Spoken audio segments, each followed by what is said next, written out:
Here for African History and Heritage TV. Some for historian Koju Achemai. Na Sabri Magia Kunya Meden Sempa Ebremu. Ebedo Oba Diase se Wama Depa Achiyenim. They asre Oba Die Ensemunshura Ediam African History and Heritage TV. Atiefoɔ ne ahwɛfoɔ nyinaa sɛbere bia yɛde content ɛto a mo subscribe na mo share ɛma atiefoɔ nkaeɛ etie na ɛnɛ ne ɛyɛ da edikan a woba yɛ channel so a subscribe na share na ma adɔfoɔ nkaeɛ so entie bi sɛ ɛnɛ yɛ episode 5 Asante and Bono traditional states. Twaka edabentem historically. Sa kase Bono eni guso ede ebremono. Nane yedru tanoswa eben techimai. Eho abakosem efo twaka eda onomontem ene asantefo entem ene de bremu osi tanoso in his evidence from the committee Nana Yakwatina Ababu III Tanoso traced the history of Tanoso. According to him, the people of Tanoso in the Techiman district migrated from Jama. Nana Amprofi was their great grandmother, and it was she who founded Tanoso. Before settling at Tanoso finally, however, Nana Amprofi, who was incidentally was a daughter of Techimai, was living at Techimai.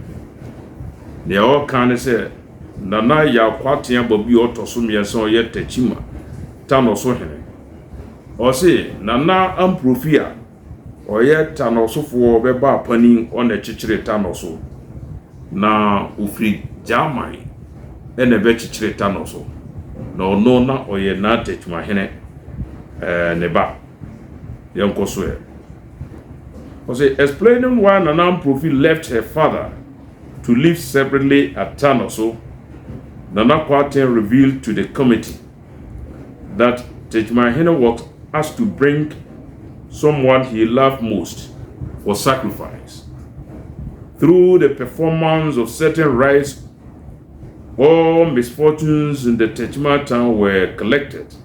into a bundle and placed on Nana Amprofi's head.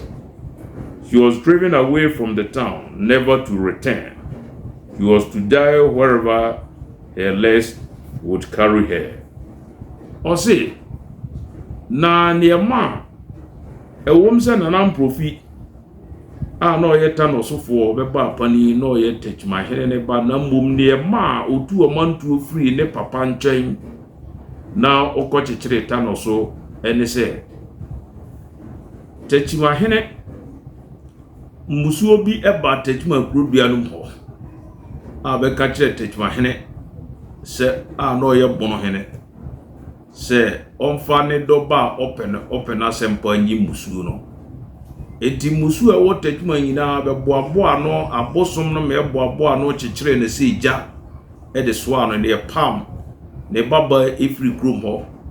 se onko babia obetuma akotena bia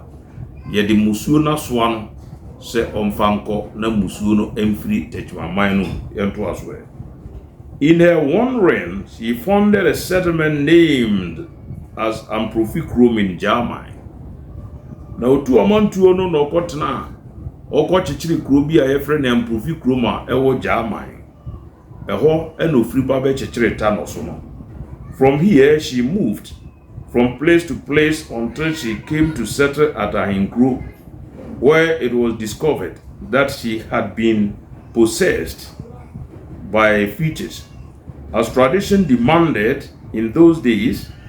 the Ahinkro took her to Kumasi to see Asante Hene, who placed her under custody of Nana Ahinkro Hene. ne okae ne se na obapani oba amprofi ya na oye techma hene ne baba yi one na mu okotena jaman ofri ho e na osan kotena hefa osan kotena ahinkuro a na wo asante mamu na ahinkuro hine de ne ko kire asante hene ho e na akom efa no. However, later on she left ahinkuro under the spell of the fetish and went to Techimantia and there founded the fetish barney for which he was the priestess. Ofri ahinkura wo Kumasi eno ye den osan kotena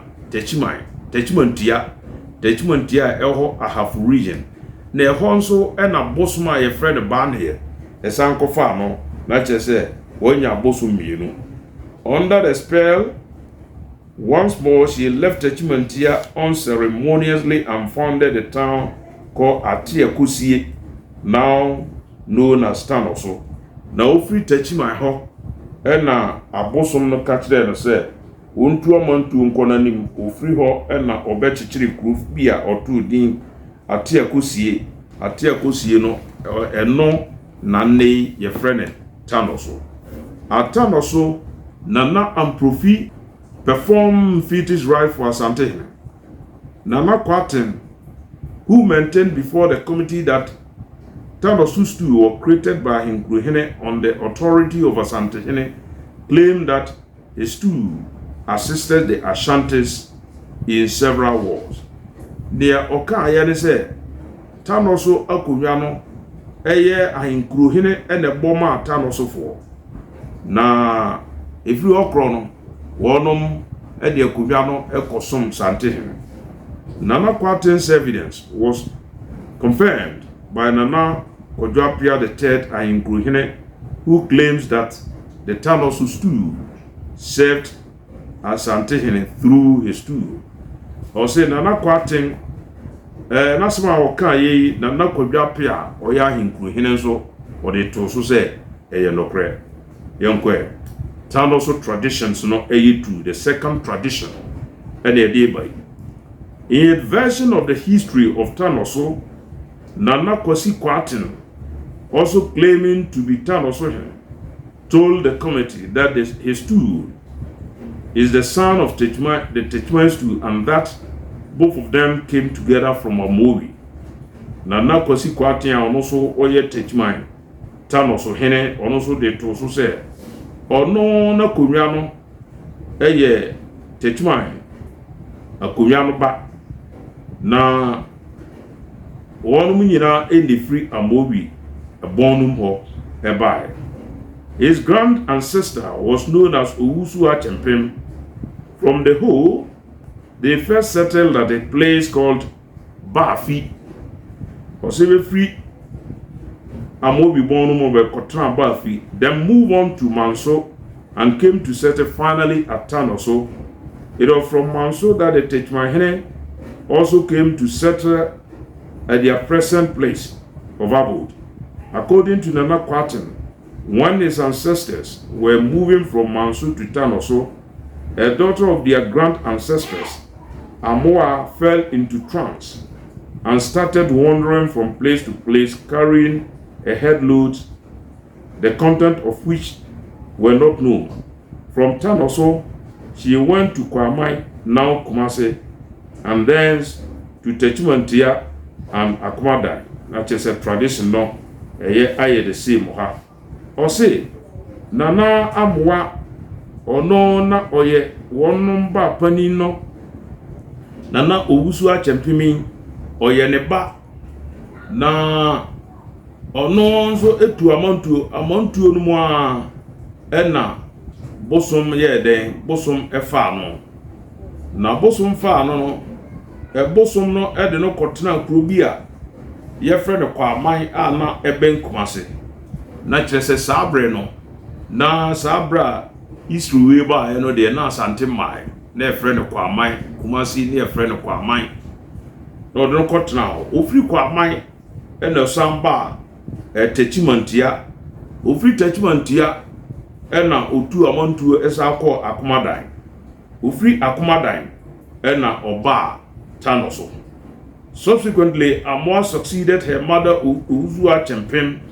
as the queen mother and was invited to Kumasi and was then asked to serve Asante through Ahenkruhene. Na we no can say Nana Moy Osamba Nechi Oba Nechi no Ewo Tano so no na Uzua Chempem a no ye ne maami awu Oba panintu obedi na konwa se Tano so hema na free honom krono okosom Asante. Their legends to Kumasi continue until Tano Sustu severed connection with Ahenkruhene, who had persistently refused to return to paraphernalia collected from Tanoso. Tanoso Stu, being the son of Techman here, later on went to serve the latter, and this has persisted today since the Confederacy period. Neoka ya ne say, Asante Tanoso ekosum Asante through Ahenkruhene. Nanso mribi duru ya Ahenkro akonwa ne hompemprane ne ekodi Ahenkruhene nchen a wanfama eno ehye Tanosofo ahoroba ma wonom etietua se de tsade a bensuma Asante bio na womso bebekọ akosom Techimahena oyebe papa na bekosom no efri Asante Confederacy town no nyina bekosom Techimahene na Tanosofo baba kosema efatwa kan ebeto bene Asante ntem ena sabre na nanom atobanuntu as far back as 1973 committee of inquiry ye 2 years nko bisabisa na nanom adehia be bono ahafo mantam no mu efatwa kan eda bene Asante ntem na yenkwe sabre yeko Tanoboase. Giving evidence before the committee, Nana Kwabena Jomo Ohene of Tanoboase traced the history of his school. According to him, his great ancestor called Nana Kukotiko led his people from Amobihood with Techimahene. His grand ancestor was the Krontihene of Techimai. They settled first at Nkwankru near Yefri, then accompanied Techimahene to Bromanso. From here, one of the ancestors known as Techifri, a renowned hunter, founded Tanoboa. Later, owing to conjunction, Nana Techifri built another settlement quite near to which he moved, and the latter is now known as Techimai. Near Tanoboase for Nana Kwabena Jomo Ekane say, ono de oyabononi onne Techimafo nyina enifri amowi bonum na befra amowi no be tukotna yefri befri yefri nso ena besa kotna bonomanso na bonomanso ho ena besa mfiri ho a bekọ chichire krobi a yefre ne bono benana odi banim a yefre Nana Kukotiko na oye Techimahene ne Kontihene yankoy. During the Asante Techima War, continued Nana Jomo, Tanoboase as the Krontihene of Techima fought on the side of Techimahene. Although the Techimans were defeated and the occupant of the Techimans too was captured, Tanoboase was left alone by the Asantehene Opokuwari I. Ose, Techimai ene Asante Ntokwano under Opokuwari I no. Tanoboase ekontokwa bi edeboa Techimai yes nanso so no ntokwa no guye no Asantehene wanye Tanoboase fo hwe wan fa so twbi agede amao. Subsequently, however, during the encounter between Asante and German, Nana Bonsupanin, then Asantehene, was warned through an oracle that unless he sought spiritual protection from 3 fetishes within the River Tano, namely Ta Kwabena of Duase, Ta Akura of Safo, and Ta Kofi of Domaso, he would be defeated. No say, German for any Asante kokono nso no. Asantehene Opokuwari Asantehene Opokuwari Isuzu or Opokuwari the first. ono no abosom no tanoboase abosom no eso ne dei se wankoma abosom yensa be yeta akwabena ta akora ene ta kofi bani apaya amano a one Germanfo ntokwa no obedi nkugu. Accordingly, Nana Bonsu visited Tanoboase for 7 days, where miracles in connection with the impending war were performed for him. The Asantes were victorious in the war that took place. Now, Sante hini okodi Tanoboase nanson Emma abosom miensen eye nyankamade emma na no achi no one Germanfo de kɔbɔ so no odi nkunim na kyese oje abosom no deeper. Tanoboase fetishes were rewarded by the presentation of 2 stools, namely Chiridom and Akokromfi, a pair of golden sandals, and a number of state stores. The Asantehene also honored the Tanoboase stool by conferring on it the 30 cantamanto, as well as the permission to hear his oath, ntamkese cases. Ose, Santehene odi nkunim no one Germanfo no esan se Tanoboase abosom ebo anoma ne di nkunim de atade bebre ebo Tanoboase oma be nkonwa mienu a yefra be hwi Chiridom ene Akokromfi saa so na ska kompabo ode be che Tanoboase hene ene obre wo mo so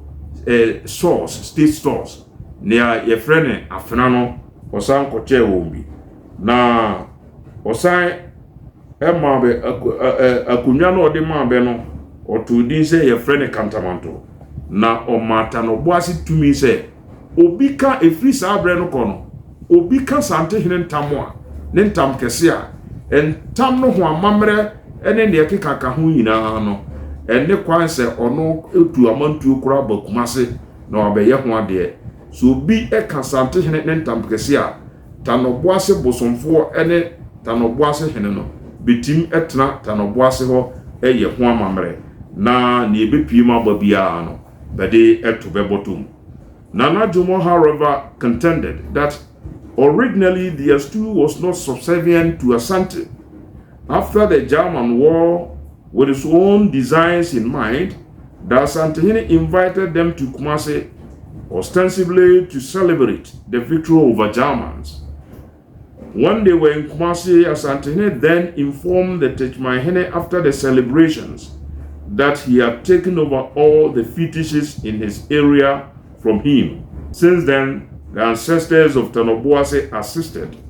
the Ashantis in several wars. Ose, kane no de na bensum Asante na besum Techman. The German war no Asante any Germanfo kokon ye Abokofi war 1740 no ho no. Ena ofre Techman ene Tanoboase ho mfu nyina se bemra Kumase na banyibani esankudi nkunima abadinti na beba ye na eho ena Santehene ede to na Techmahene anim se abosoma ewota no so nyina ode ne nsa to so ama babeye na bosom na efiri ho no abosoma ewota no boase na eyede eboa ye na Santehene emanidi akon bibre edi nkunim. According to Nana Jomo, when Prempeh the First was taken to Seychelles, Tanoboase served Techmahene, to whom they traditionally and properly owe allegiance. Na neo kan say, yedi Santehene eko Seychelles no, osamba ninchi no sum Techman dada. Enti yedi Santehene after the Segrenti War 1874 no 1900, ekoba say Asante no egu ye no, sabre na yedi Santehene Prempeh the First eko Seychelles. No kanso bofo na wudi na yaw no so no atretuo atia kanode a ene emensan kominchi enti efri sabre no 1900 eba up to 1935 Committee of Privileges no 35 years no osane ebesom ono ane papa na oye Techmahene.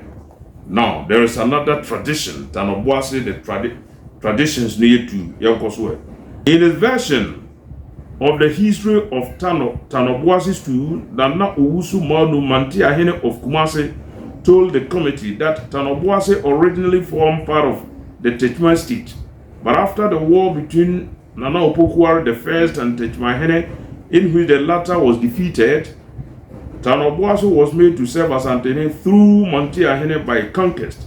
with special responsibility for the fetish called Takura, which existed there. The fetish is known to be very powerful, and the main duty of the chief of Tanoboase is to supply water from the fetish for purification of the golden stool. Whenever annual rites became due, the Asante sends him, the Mantiahene, to go for the water. In return, Otumfo provide sheep, salt, calico, and drinks for presentation to the fetish. Near Nana Owusu Manu a oye Mantiahene wo Kumasi ono nso kan ye ne se kane no de nanka Techiman Tanoboase esum Techiman na Asante ekotia Techima odi ne sunkuni no ene ma no som no anida ne ye ena Tanoboase ekosom Asante na sabra na Tanoboase esum Asante no na bosom bi o ha ye frɛ ne Takura sa Takura yi ena na ebo Asante hene pa enti afibia no na se Asante hene obeye ne yankamade obeya na fase se kosida anaso odura osoma ono na Mantiahene no ma okota no boase ekoji nsuo efiri ho de koye ne yankamade na okoji nsuo no so anyesa ordinance pan ne ko okwa odigwampa otuadua na osan de enchene ene enwira fita ene ensa bebre ene koma Tanoboase bosomfo ene ne ansana ba man kwan ma odi nsuo bi akoma Asante hene ma ode aye ne yankamade adware ne nananom nkonwa. Orofo subscribe na share eha ye African History and Heritage TV na yenkoso yadru tuobodom na nakuja nkwasi Kronti of Tuobodom told the committee that the Tuobodom stool owes allegiance to Techmahene, though formerly it owed allegiance to Asante. Explaining how the allegiance to the golden stool came about, Nana Kujan stated that during the reign of Opokuwari I, the Ashantis defeated Techmahene, and because all Techman lands were acquired by Asante by reason of conquest, all the towns on the Techman, including Tuobodom, came to serve Kumasi. Near Nana Kujan Kwasi, Tuobodom hene onoso eka ye ne se kane no de nanka Tuobodom esum Techman nanso Asante ekunti a Techman no ema Techman nkro no eyina ekosom Asante kosi se Asante hene kan se wakon atia Techman de a ene Techman nkro nyina ene ne de enam sa ekwa no so ene ma Tuobodom ekosom Asante na enti sa de a ahyase no de na Tuobodom hene Techman hene ne de hye preko ape yenkoso. Praising the history of Tuobodom stool, Nana Kujan told the committee that his ancestors are bronze who came from Amowo were the first born hene, that is Nana Techman around 1285. They settled at Yefri, and from there they moved to Bromanso. From here, Tuobodom group separated themselves from the main body and settled at Bema. Their leader then was a hunter called Tu. While on hunting expedition, he discovered the source of River Tano, and there he came by a fetish called Chumpudu. Nana Kujan akwasi ono so asema okan ye ne se ono de ni krono oni Techmanfo ene free ba bi ba ko bono hene Techman hene no ye bono hene on the free Amowi Bono on Cotra Yefree. Before na Becotna Bonomanso, o free Bonomanso, and Anabia ye friend two, or no ye before no 2 among 2, or 2 among 2, and Okohu Tano, Nitino Babia Tano, and Suonu Pie Fribano. A horn na unya bosom bia, yebe fresh abosom no, Tumpudu, enti, or no, and a chichre, to bottom. The fetish was found to be very powerful, and in order to give it proper attention, the people moved from Burma to pitch their settlement there. They were there when, around 1722, Asante and Techman War broke out. The Asante took possession of the fetish, which they consulted regularly at Tuobodom, and made the Tuobodom people their subjects. Also, free bear maho no free kochiche free bonomanso on kochichire bear maho na free kochichire babi a na yefre ho ne yefre ho Etuobodomi na ekoba asa no 1722 a Asante ne Techman ekoye no ekoba asa na Asante ehia mpaibo yi enti sa bosom ya na natuo ekofo ya ne efre ne Tumpudu Asante ekoje mwa bebree efri Tumpudu enchen. According to Nana Kujan, when Prempeh the first was exiled to Seychelles, Tuobodom once again served Techman. Na ose Asante kuti a Techman 1722 no de Emma Tuobodom ekosum Asante. Nambom Asante no Britain broni ekuti a Asante 1874 and 1900 and no yachi Prempeh the first and of course Seychelles no Emma Asante no egu ye no Emma osan ebesum niwura oye Techman hene na Tuobodom account no mienu ye call the second story. In his version of the history of the Tuobodoms too, Nana Muji Abo Tuobodom hene told the committee that his grand ancestors, Nana Techiwa Firi, led the Tuobodoms from the Amowiho near Yefree and settled at Tuobodom. They had their own stew with them when they were at Tuobodom around 1750. Nana Opokwa the first and Nana Kwachiabiyo Techman hene were engaged in war. Nana Muji Abonso ono na sema okachire committee no say eye nokre ono so ne nana odi nanim na brewa odi wonanim efri amowi ebonu mbetra Yefree na omutu amantu efri Yefree ekotena Etuobodom no na yefrene say yefrene Nana Techiwa Firi na eye 1750 ena wonom ekotena Etuobodom ho na Opokwa the first one Nana Kwache Ameyaw ekon. Sorry, at that time Techman being a base tool, Tuobodom's tool considered itself as subservient to the former. Na sabre no de esan se Techman akonwa no na ya akonwa kase enti no Tuobodom akonwa no ekoshe Techman akonwa ase. However, when the Tuobodom people discovered during the above-mentioned war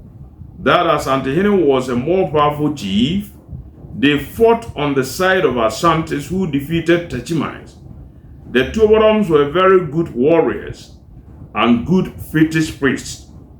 In the course of the Techman war, it was the duty of the Tuobodom people to carry fetish and perform certain rites to lead the Asantes to victory. The Asante hene, realizing the importance of Tuobodom to him, directed that the latter should be made part of the Jase in Sumankwa. Na ose Nana Muji Abo nasema oka ye ne se Asante eni Techman ebekono ono okokon bibu Asante efi se ohun se Sante hene na sojafo no eya sojafo bi a behu ode ne yi pa na ntokwa ne guye no ema okosum Asante tuoborom kosum Asante through nsumankwa hene Asante hene Opukwa the first the tuoborom ekoshe Asante ase na osum skadwa through nsumankwa hene ofa nsumankwa hene so ne kosum skadwa na chese sa account we no ene the first account na nakuja nkosi ono okaye no adekro. According to Nana Jiabo, this allegiance to the golden stool ceased when Prempeh the First was taken to Seychelles, and under the new arrangements, the British administration placed them under Techiman. At present, however, Tuobodom serves Asante Hene through the Sumankwa Hene. Bafodum Feji Abon Sumankwa Hene Okumase confirmed the history of Tuobodom as related by Nana Amujiabo. Nya Nyoka Hene say, Prempeh the First, Asante Britain for Kutia, Asante after the Segrenti wa Yeche Prempeh the First, Edino Court Tichima no, Wasi Bruni Enshichimu no, Emma Tuobodom Esan Kosum, Techima Biu,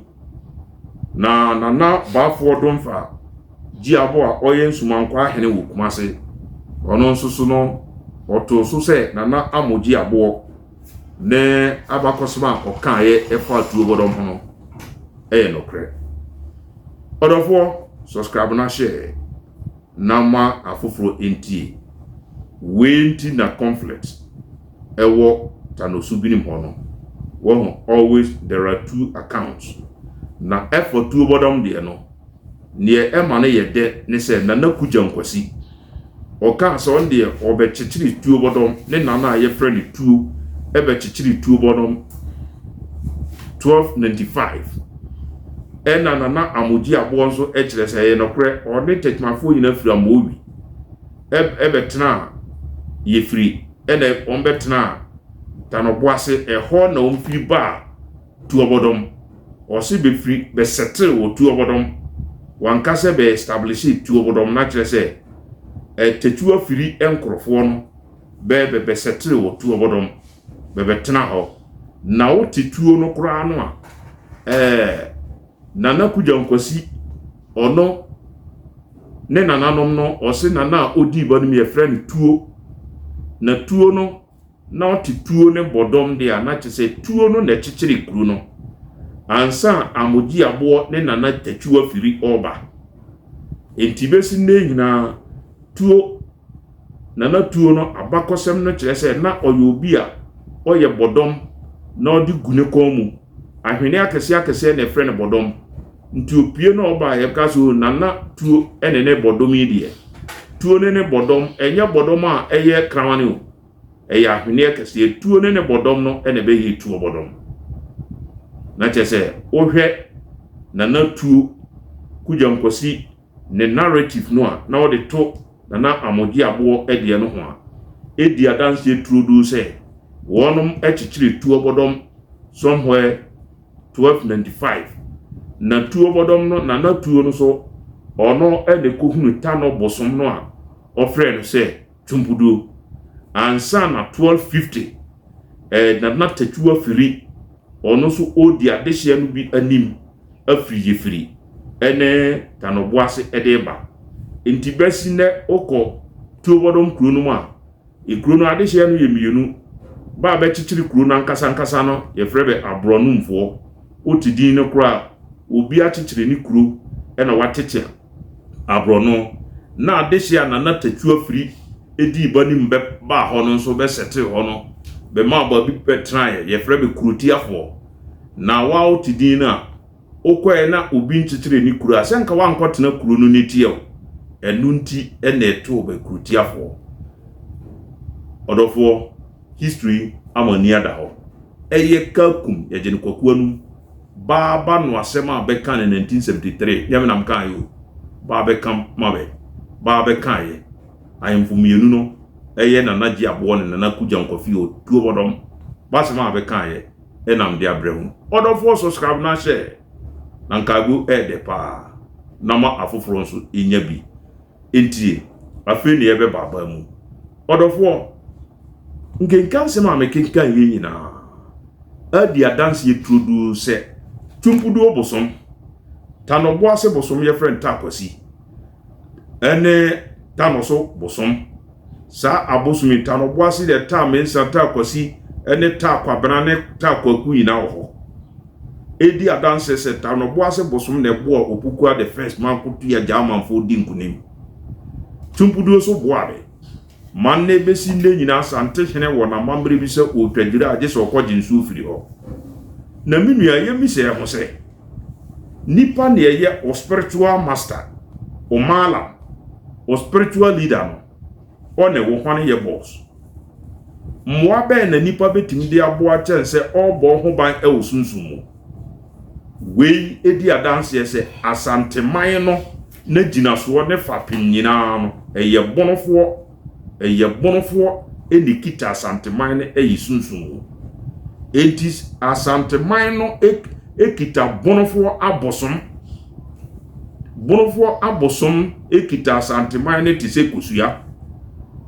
se bonofo abosom a ewota no so ta no boase enomene friend se nchira ne ne ekeka ka ho ejai asante man no etise kusua ebebo ho na ebebo kra ensori biu na nipa obo ho ban spiritually no otu wanu mtuwe ka se wo nim nyansa te se nipa no minua bisa ho nati no kre nipa obo ho ban no o kan kire ne se o master no o kan kire ne se ono wajim oye bunu ni ya onim nyansa na bunu fo de unse betimi ye pa be good nka se one day sani amutie nkenkansem no sante hene na hemfo no ebe jinsuo no a tanobo ase tumpudo tanoso be kantre ne se ye bonofo ye mam nsuo no na yehu babia sante hene be kwa akwaje nsuo edi akobare onananom be nkunya mana hinie no ayedene edi meka kira sante fo se asante man na ewo ho a mo ho ya ni oga ye tembia no bonofo che mo mprapem because nipa no ya osofo oye o mala oye nyankama de ma wahinie no timtim no wone no hwane ye boss mi bi so atiefo mo answer story wone no hwane ye boss wone no hwane oba wiase ache wone no hwane ohun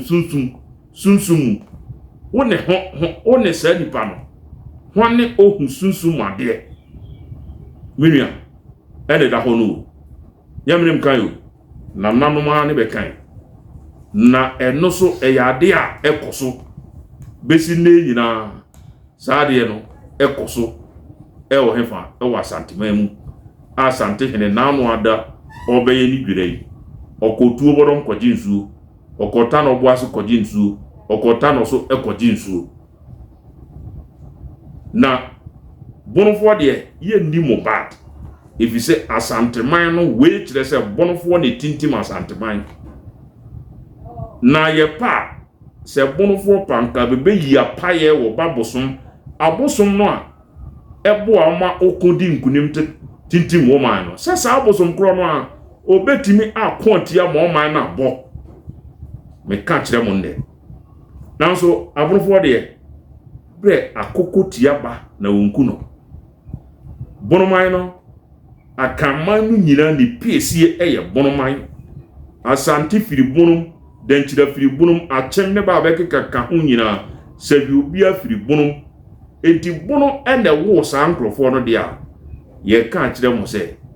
bonoman enku ne ba asante de se ba na anu ada e ba kire akoko tiaba na wonku no bonoman enku ne ba enti no bonoman o yusu na bosom e momudua se bonoman ka so yusu na abosom na ebo amono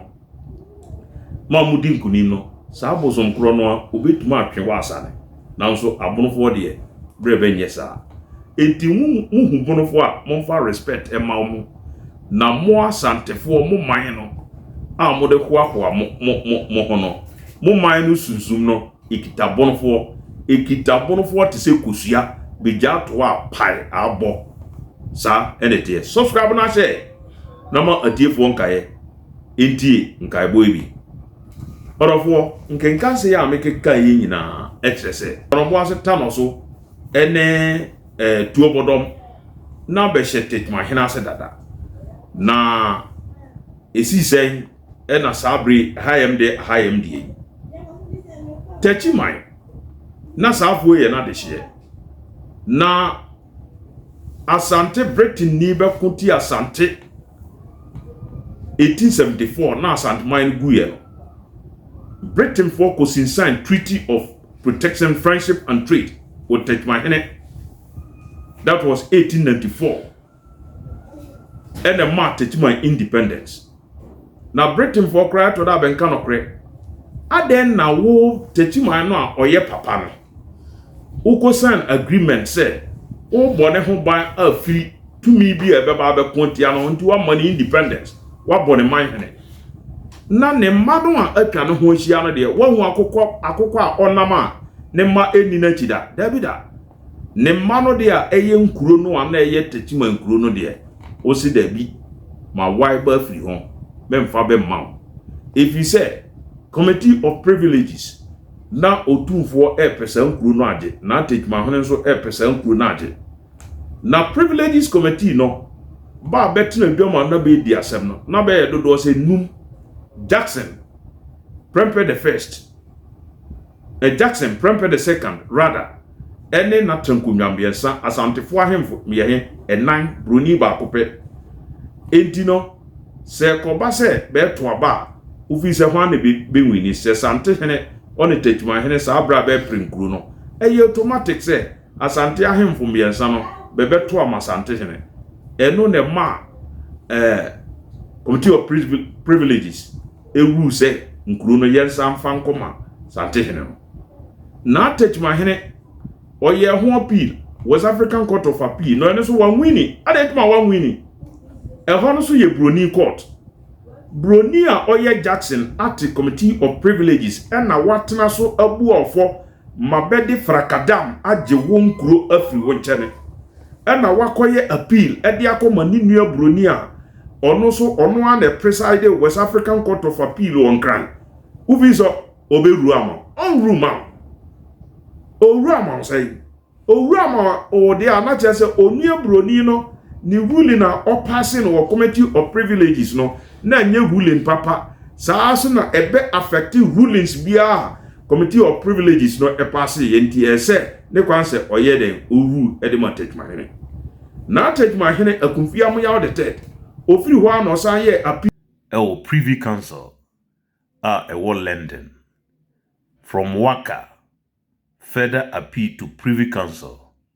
London. na wahwe ho so ebefa dabi abrofo mienu abeye colonial masters a beti Ghana babua wofo na Britain broni a ote London ono na ode asem no ekoma no a ono oberu ama onru mounta otase we a natural fact we a common sense say nya dia na Techima hene obenwini sa appeal no because frakadam no a shatse from committee of privileges time and a bit chinchin nensa eje sankuru no ifri nensam binia subscribe na share na wire ho sema ewu ne say na no adaye na na sante hene akọ Britain fo be ho akọ country be say sagranti wo na sante fo te be ba bi banko kabroni hwe no obeto share be so ekon ye ehye kumase esesa ne nananom prempra na de koye enti bensam famra mabede abade a aden na Techima hene so not ne ba bi wa mekam to kwa na okokutia no na japade a eye ni nkuro de u claim say eno de wafa na Ghana mra claim say eno de wafa support natural justice and support natural justice minuanom umienka no pre it doesn't support natural justice. Otherefore, subscribe na share asɛm am de abai momfa nkɔ adwendwen mu na medem kasa no bɛba wiye no net of abom nyina ne sɛ kenkan sɛm a yɛ kenkan yi amma mo hu sɛ asantefoɔ mo masters ne bonofoɔ efisɛ asanteman no sunsum ɛhyɛ bonofoɔ abosom bɛbɔtom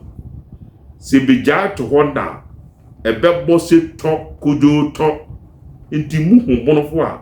momfa respect nyɛ den ɛma bonofoɔ na sɛ moamfa respect amma bonofoɔ da bonofoɔ yɛbɛte atua na yɛbɛgu apayɛ